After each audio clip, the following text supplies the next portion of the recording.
김영철 북한 노동당 부위원장이 중국 베이징에서 미국 워싱턴 DC로 향하는 비행기 편을 예약했다는 소식, 앞서 워싱턴 김영기 특파원을 연결해서 자세하게 전해드렸습니다. 김영철 부위원장과 폼페이오 미 국무장관의 고위급 회담이 임박한 것으로 보입니다. 김 부위원장은 트럼프 대통령에게 전달할 김정은 위원장의 친서도 직접 가지고 갈 것으로 보입니다. 조만간 2차 북미 정상회담의 시기와 장소, 의제 등에 대한 구체적인 윤곽이 드러날 전망입니다. 홍현익 세종연구소 수석연구위원과 한 걸음 더 들어가겠습니다. 어서 오십시오. 안녕하십니까. 네, 위원님. 김영철 노동당 부위원장 비행기 편까지 예약했다고 하는데 결국 워싱턴 DC로 가는군요. 네, 공식적으로는 아무 발표가 없습니다. 네.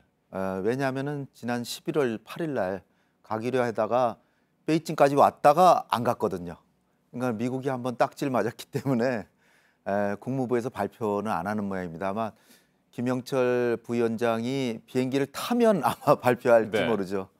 근데 17일, 18일 예약했다니까 베이징에서 가면 워싱턴에 당일날 또 도착합니다. 시차가 있기 때문에. 그러니까 17일 밤에 폼페이오를 만나고 18일 날 그 트럼프 대통령을 만나지 않을까 이렇게 생각이 되고요. 아니면 18일 날 밤에 만나고 19일 날 트럼프 대통령과 만나서 김정은의 이제 친서를 전하고 이번에 이제 정상회담 날짜를 정하지 않을까 네. 이렇게 생각이 됩니다. 큰 이변이 없는 한 북미 고위급 회담은 이번에 확실하게 열리는 것으로 봐도 되겠습니까?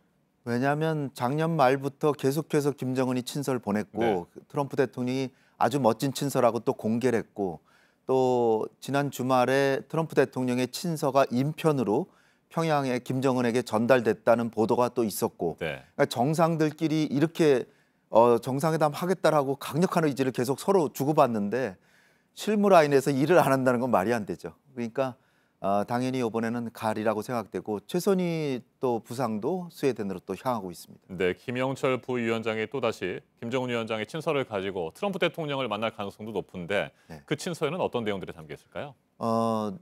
아주 구체적인 내용보다 네. 이번에 그 신년사에서 얘기했듯이 국제사회가 환영할 만한 그 합의를 이루도록 최대한 노력하겠다라고 했기 때문에 트럼프 대통령이 바라는 그리고 트럼프 대통령이 미국 국민들에게 또 보수적인 그 의회 지도자들 또 매스컴 여기에 이 정도면은 합격점 아니냐라고 얘기할 정도의 그 합의를 볼 수 있다는 용의 표명이 충분히 될 것 같고요.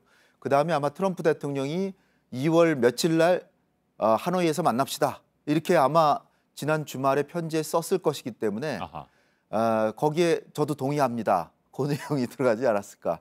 그러면 이제 양쪽의 의사가 이제 합의가 되는 거니까 날짜가 이제 조만간에 발표될 것이고 그러나 이제 중요한 것은 내용에 대해서는 아직 합의가 없기 때문에 내용은 이제 폼페이오와 김영철 또 최선희와 비건 간에 활발하게 이제 지금부터 논의가 되지 않을까 생각이 됩니다. 네, 트럼프 대통령의 제안에 김정은 위원장이 흔쾌하게 받아들이는 입장을 이번에 친서에 담았다고 한다면 김영철 부위원장이 트럼프 대통령을 만난 직후에 트럼프 대통령이 직접 또 뭐 일정이라든지 장소를 밝힐 수도 있겠군요.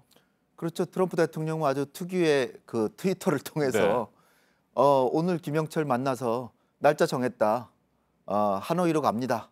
며칠부터 며칠 사이가 될 가능성이 있습니다. 정확하게 며칠이라고 얘기는 안 할지 모르지만 2월 중순으로 정했습니다. 뭐 이렇게 정도 해놓고 베트남도 뭐 다 합의가 돼야 되는 거니까 그러나 이제 중요한 건 내용이 되겠죠. 네. 뭘 합의할 것인지. 근데 지금 미국의 정책이 조금씩 바뀌고 있어요.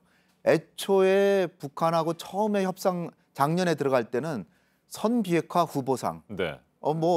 그리고 선비핵화도 ICBM과 핵무기는 물론이고 뭐 중거리 미사일, 단거리 미사일 그건 이제 아베가 적극 주장을 했죠.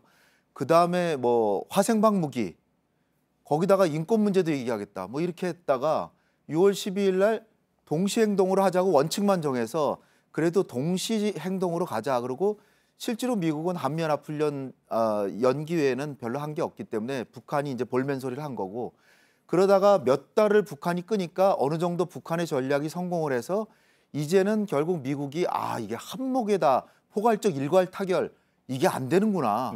이걸 알아차린 것 같아요. 알고 트럼프 대통령은 기대 수준을 많이 낮춘 것 같습니다. 그래서 단계적 접근으로 좀 가기 때문에 요번에 2월 중순이나 2월 말에 정상회담이 되더라도 어떤 큰 합의가 나온다고 기대하면은 실망할 수 있다. 그러니까 그렇지만 우리가 기대할 수 있는 거는 북한의 완전한 비핵화란 목표는 재확인하고 그 대신에 확실하게 영변 핵시설이라도 완전하게 신고하고 해체한다 네. 정도를 얻어내서 그걸 검증까지 끝내서 북한의 핵 능력의 70%는 요번에 정리한다. 이렇게 생각하면 어느 정도 성과가 나올 수 있지만 그러나 100%다 완전한 비핵화를 해야 된다라고 생각하면 요번에 또 뭐 완전한 비핵화는 아니네. 또 이런 목소리가 나올 수 있습니다. 자, 그와 같은 기대, 북한의 보다 진전된 비핵화 조치들이 이루어지거나 구체적인 약속들이 이루어진다고 한다면 개성공단과 금강산 관광 재개를 위한 유엔 안보리 제재, 미국의 독자 제재도 있습니다. 네. 이런 부분들에 대한 제재를 일부 예외로 인정하거나 면제해주는 방안도 구체적으로 나올까요? 맞습니다. 이게 이제 한국과 북한이 지도자들이 속으로 생각하고 계신 게 아닌가 네. 저는 생각해요.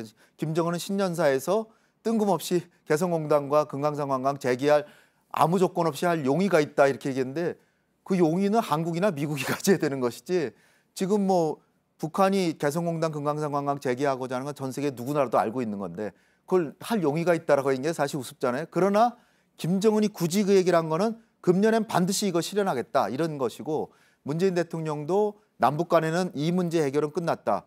미국이나 유엔과의 문제가 남았을 뿐이다 하기 때문에 그것은 그 상응 조치로서 개성공단과 금강산 관광 재개를 미국이 제재 면제로 허용해야 되는 것이 아니냐라는 걸 강력하게 우리가 주장하고 있는 것이나 마찬가지다. 그리고 트럼프 대통령도 미국이 직접 인센티브를 주기는 어려우니까 남북 경협을 슬쩍 풀어줌으로써 미국 국민들에게는 나는 김정은한테 준 거 없다. 이렇게 얘기할 수 있기 때문에 이번에 이것이 실현될 가능성이 꽤 있다 이렇게 봅니다. 네, 북한의 최선희 외무성 부상이 국제회의에 참석한다면서 스웨덴으로 가고 있다고 해요. 네. 스티븐 비건 미 국무부 대북정책 특별대표도 스웨덴으로 간다고 하는데 네. 그러면 이제 이 두 사람이 처음으로 만나게 되는 겁니까? 공식적으로 맞습니다. 말이죠. 스티브 비건이 상당히 유능한 협상가라고 그러는데 아무리 유능하면 뭐합니까? 파트너를 만나질 못했는데 네.